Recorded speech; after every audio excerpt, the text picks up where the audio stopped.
Yo, what is up guys? Ethan here back in another video, and today we return with college football predictions.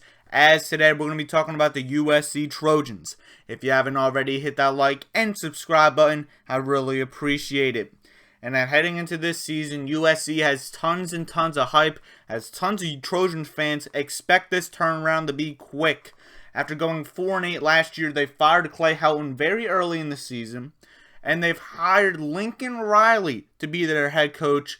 As we all know, he was a phenomenal coach at Oklahoma, leading them to many playoff runs. They didn't win a game, but they still made it. And USC is expecting a big program turnaround to return the dominance like it was in the early 2000s. And even though you only returned 59% of your starting production last year, 59% on both sides of the ball, you had the #1 transfer portal class. As I look at this depth chart, all I see is transfers. The quarterback for this team is Caleb Williams. Last year he was the starting quarterback at, kind of the starter quarterback at Oklahoma. It was started off to being Spencer Rattler, but then in that Texas game he got benched. Caleb Williams came in and he was really good. This year he has Heisman potential. Everyone's really ranking him as that 3rd or 4th best quarterback in the country, and I'm a big fan of Caleb Williams, so I think he's going to do really good. This running back core is really good with a two-headed monster. That first guy you have is Travis Dye, a redshirt senior transfer from Oregon. He was the #1 dude of that offense at Oregon last year. He was catching the ball like crazy, running the ball like crazy. He's an overall beast. He's going to be a lot more involved at USC than I think people anticipate. And then also you have a Stanford running back transfer in Austin Jones. He's also going to be very good as well. But this 3-headed monster at receiver core, well, maybe even a 4-headed monster, is going to be crazy. You have the Blinkoff winner and Jordan Addison coming in from Pittsburgh as he transferred in. He's going to be that #1 wide receiver. Brendan Rice, the #1 wide receiver at Colorado last year, he transfers into USC. Mario Williams, a high rated recruit from Oklahoma, he transfers in from USC.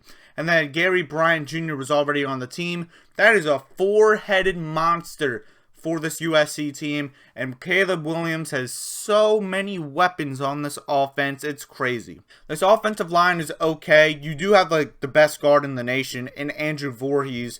That's a really good plus. But overall as an offensive line, this is probably like 3rd, 4th in the Pac-12. So it's good, not great like Utah and Oregon.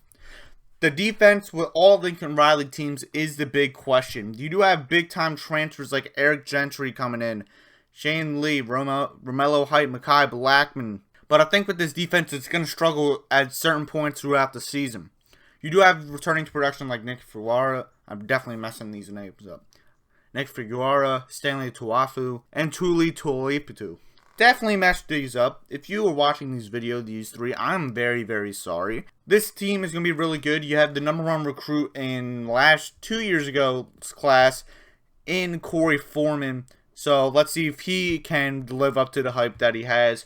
But overall with this USC team, the talent is there, but it's not going to be up to par to other defenses in the Pac-12.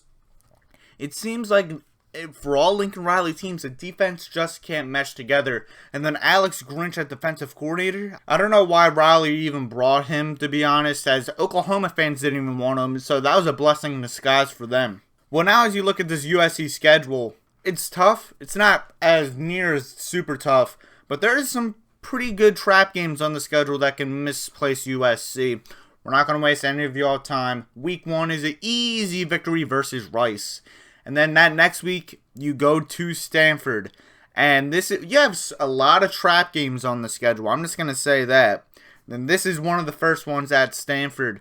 Stanford is returning so much production off last year. Stanford always seems to mess up USC. But I think USC's barely going to find a way to beat Stanford. This is kind of going to be like how the Oregon game was last year. It's going to be very close in my opinion. This is a 7:30 game on ABC. I think USC is going to survive which could be a brutal upset to USC, but USC is going to survive this game. That next week, you host Fresno State. You're going to learn about this quickly. I am a huge Fresno State fan. I think they can be very similar to what Cincinnati was last year. Of course, they're not going to go to the playoff, in my opinion. USC is going to win this game. But as we look in years past, Lincoln Riley always has a few games that he struggles with. Kind of like how they had that Tulane game last year or a few years ago, where Tulane almost beat Oklahoma. This is going to be one of those instances, in my opinion. USC it's basically like the Stanford game reenactment. USC is barely going to survive this game, as they're going to still kind of have a few question marks about that offense. The defense is going to struggle. I think this is going to be a shootout game. I think both teams could easily be in the 50s in this one, but I do think USC finds a way. Next game, you head to Corvallis and face Oregon State. And after back-to-back close games that you survive, you're not surviving this one. This is your first loss of the season at Oregon State. Oregon State's always a very underrated place to play, in my opinion. You do return a lot of defensive production. I think that's going to be a little bit to slow down that offense of USC. But I think Oregon State and that coaching staff is just going to circle this game, in my opinion, at this point in the season. They're going to focus on this game. And I think this offense is really going to gel in this game for the Beavers. And kind of like how the Cardinal and the Bulldogs game were a close game, but unlike the previous two times, Oregon State is going to be on top in this one. And after that Oregon State loss, I think these next two games, this is when USC really starts to gel. I think you beat Arizona State at home. Arizona State's going to be one of the worst Pac-12 teams this year. And then you beat Washington State. I think Washington State can keep it close for a little bit under Cam Ward, but I think at the end of the day, the offense for USC is going to be a little too much. The Trojans win those two games. And now you have the big game on the schedule, as you have to go to Salt Lake City and face Utah. And I think Utah wins this game. It's going to be a close game in my opinion, but I think Kyle Whittingham's defense is going to be able to stop that offense for a little bit. And I think Tavion Thomas is just going to run all over this defense. I think Tavion Thomas, kind of like the Oregon game, he's going to have a massive game in this one. Utah's going to win this game. USC can win this game, but I think the Utes win it at home. Next, then you have that bye, and then you head to Arizona. Arizona is really not that good. USC is just far more talented. I have USC winning this game. Next game, you host Cal, and same thing with Arizona. Like I just said, Cal does not have a lot of talent. USC is way too talented. And this game, unlike the Arizona games at home, USC wins this one. Next game, you have a Friday night game hosting Colorado. Colorado is going to be the worst Pac-12 team, in my opinion, this upcoming season. Even though it's a Friday night game, teams always seem to slip up in these games. This is not going to be an instance, so USC should handle Colorado at home. And then you end the season on a very tough two-game stretch. The first one, you have to go to your rivals and face UCLA. And UCLA dropped a 60 burger on y'all. I'm not going to say USC is going to drop 60 on this game, but I think USC is going to handle UCLA in revenge of last season. UCLA's lost a little too much, in my opinion, even though DTR is still there. USC is going to have too much talent, and they're going to find a way to win on the road. And then that last game, probably this could be a game day. This is just a thrilling game, in my opinion. Notre Dame comes to town, and this is going to be a thrilling game. And if you watch my Notre Dame prediction, even though Notre Dame has a top-tier defense, I think USC's offense at this point, after losing at Oregon State and at Utah, their offense is just going to be relishing at this point in the season. And I think the offense for USC is going to be a little too much for this Notre Dame defense.